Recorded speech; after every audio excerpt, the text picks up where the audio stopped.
हिमाचल उत्तराखंड की बर्बादी के जिम्मेवार हम। पहाड़ों की नाराजगी से नहीं बच पाएगा इंसान। इंफ्रास्ट्रक्चर डेवलपमेंट के नाम पर हिमाचल प्रदेश को कर दिया बर्बाद। नहीं चाहिए 4 लेन्स और टनल्स। तो साल 2023 और हिमाचल प्रदेश में हुई बर्बादी तो आपको याद ही होगी। अगर आप सोशल मीडिया चलाते हैं तो आपने वीडियोस तो आज की भी देख ली होंगी कि आखिरकार हिमाचल प्रदेश उत्तराखंड में इतनी ज़्यादा तबाही मची है।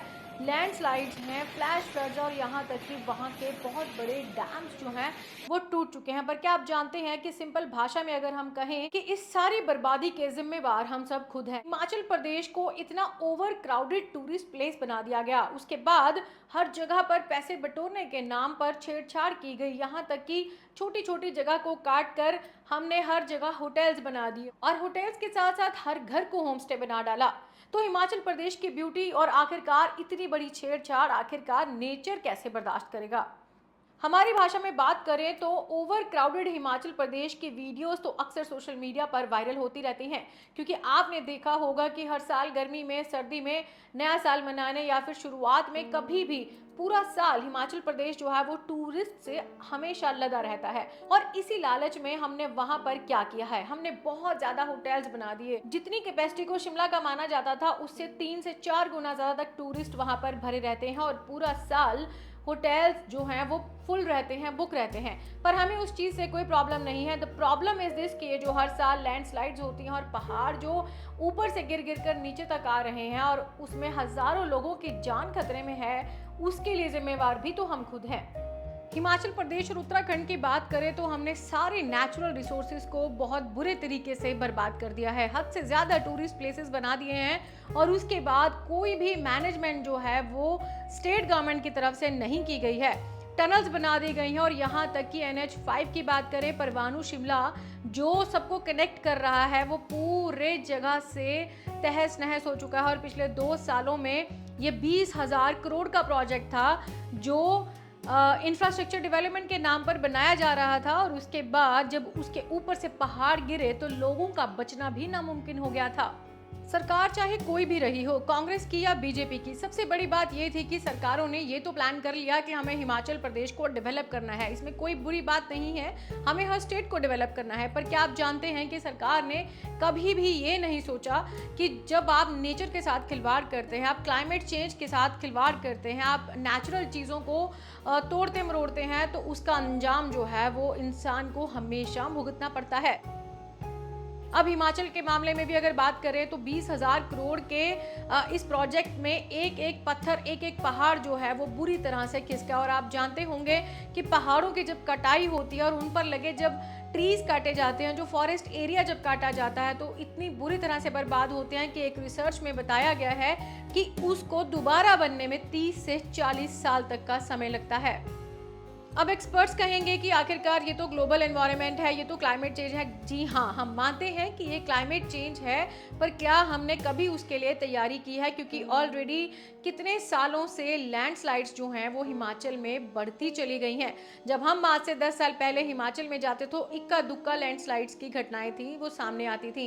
पर आजकल आप कसौली, शिमला, परवाणु, यहाँ तक कि आप कोई छोटे से छोटे एरिया या फिर ऊपर तक चले जाइए, मनाली, मंडी, और अभी तक की जो आज की तस्वीरें आई हैं वो बेहद खौफनाक हैं, क्योंकि पूरे का पूरा डैम टूट चुका है।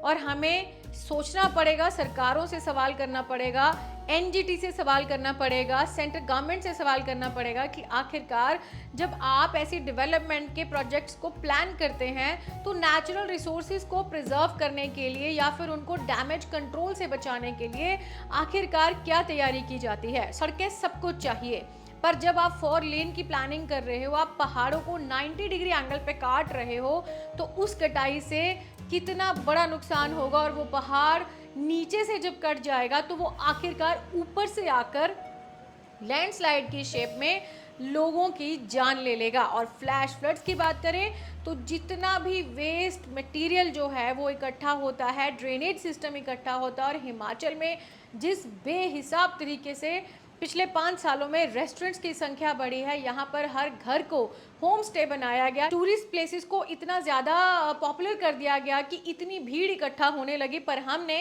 वेस्ट मैनेजमेंट और ड्रेनेज सिस्टम को लेकर कोई भी इंतज़ाम नहीं किया, जिसका नतीजा यही है कि ये जो मड के पहाड़ आप देख रहे हैं, ये जो डैम टूटा है, वो गारे और मिट्टी के फंसने की वजह से ही इतनी बड़ी बाढ़ जो है वो पूरे हिमाचल को आखिरकार खत्म करने की कगार पर लाकर खड़ा कर चुकी है।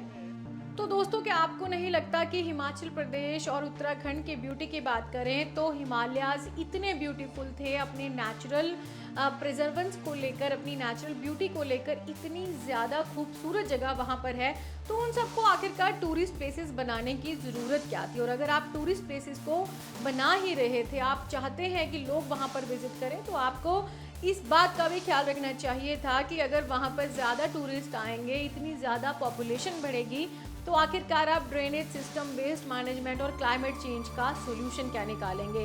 We have not plan this type of urban development infrastructure, जिसके कॉन्सिक्वेंसेस क्या होंगे और उसके बाद हमें आखिरकार इसका हल क्या करना है।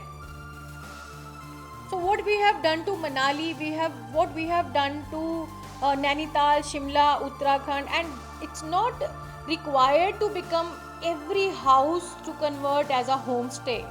Actually we have ruined Shimla, actually we have ruined all the tourist places जो कि हिमाचल में मौजूद हैं, और हम इस सब के लिए जिम्मेवार खुद हैं, because we as a travellers are also responsible.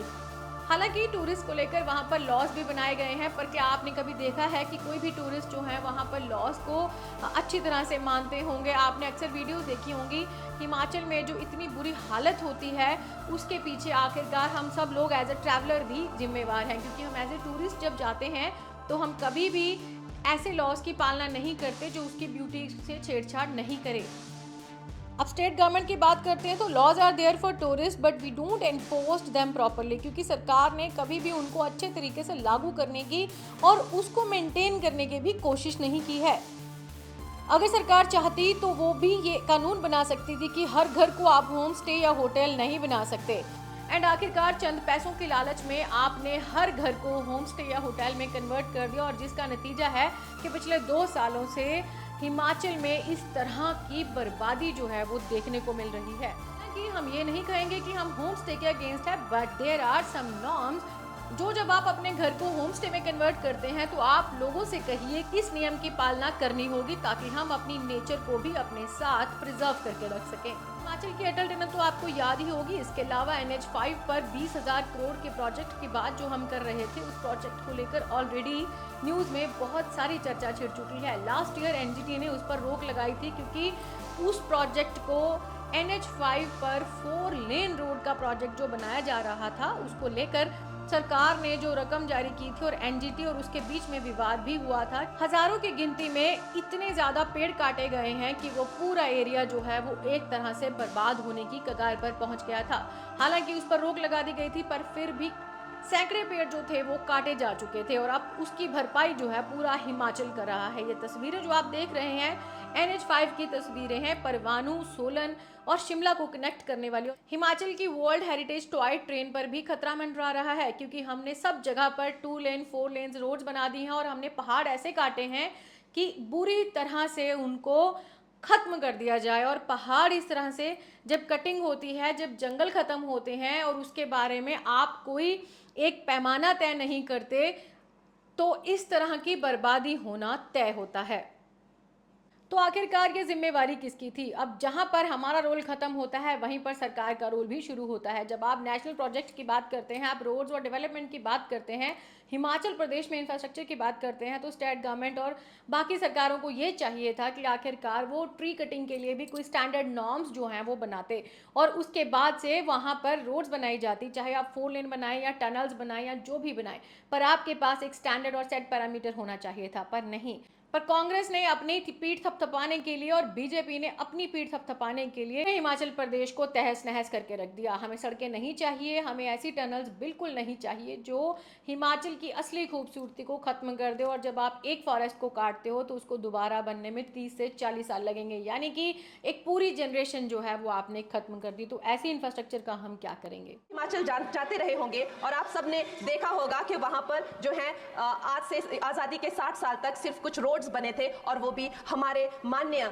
जो पूर्व प्रधानमंत्री अटल बिहारी जी रहे हैं, उन्होंने अपने कार्यकाल में जो है वो ग्रामीण प्रधानमंत्री सड़क योजना के अंतर्गत वो रोड बनाए थे। लेकिन पिछले 10 वर्षों में प्रधानमंत्री नरेंद्र मोदी जी की सरकार ने हमारे क्षेत्र को जो है एम्स, IIIT, IIM जैसे वैश्विक स्तर के जो है वो संस्थान दिए हैं, और वंदे भारत जैसी ट्रेन को हमारे हिमाचल में पहुंचाया है। हमारे हिमाचल जैसे छोटे से राज्यों को 3,500 करोड़ की लागत का मनाली कीर्तपुर जो है वो हाईवे दिया हुआ है, जिसमें माननीय मोदी जी 5 से ज्यादा टनल हैं और 37 से ज्यादा उसमें ब्रिजेस हैं। ऐसे वैश्विक स्तर की जो है हमें इंफ्रास्ट्रक्चर वहां पे मिली है, और साथ ही पूरे देश के लिए जो एक बहुत ही अद्भुत इंफ्रास्ट्रक्चर मार्बल है, जैसे कि हमारी अटल टनल 9 किलोमीटर की जो वो अटल टनल है, विश्व की सबसे लंबी टनल है, और वो एक सिंगल ट्यूब हाईवे जो है वो पूरे विश्व के लिए जो है एक बहुत बड़ा उदाहरण है। और उसके साथ ही 11,000 करोड़ के हाइडल प्रोजेक्ट्स हमारे हिमाचल प्रदेश को दिए हैं। अगर मैं ये सूची यहाँ पे रखूं तो शायद आप लोगों का बहुत वक्त जो है इसमें लग जाए, लेकिन लाखों लाभार्थी जो है वो चाहे मुफ्त राशन हो, चाहे PM की जो है वो मकान हो या आयुष्मान हो, हमारा हिमाचल प्रदेश एक ऐसे राज्य है जो पूरी तरह से शौच फ्री है, और वहाँ घर घर में जो है वो गैस चूल्हे का कनेक्शन लगा है। ये जो तस्वीरें हिमाचल प्रदेश से आ रही हैं ये बेहद खौफनाक हैं। लैंडस्लाइड्स को इतना इजी ले चुकी है सरकार कि उनकी तरफ से तो किसी तरह की कोई प्लानिंग नहीं की गई है। हालांकि ये मंजर हम साल दर साल बढ़ता हुआ देख रहे हैं। हमें लगा था पिछले साल की बाढ़ आई है तो सरकारें इस साल में अपना कुछ सॉलिड स्टेप उठाएंगी और लोगों की जान खतरे में जाने से हम बचा सकेंगे। पर सरकार को शायद इतना इजी हो गया है कि जब आपके पास बाढ़ पहुंच जाए, जब आपके घर बर्बाद हो जाएं, आपके लोगों की जान पर बनाए, तब आप हेल्पलाइन नंबर जारी कर दीजिए और अपनी NDRF की टीमें भेज दीजिए, क्योंकि जब नुकसान हो चुका होगा तब हम बचाने आएंगे, पर तब तक हम सोते रहेंगे जब तक वो नुकसान होना शुरू नहीं होगा और ना ही इसके बारे में कोई प्लानिंग होगी।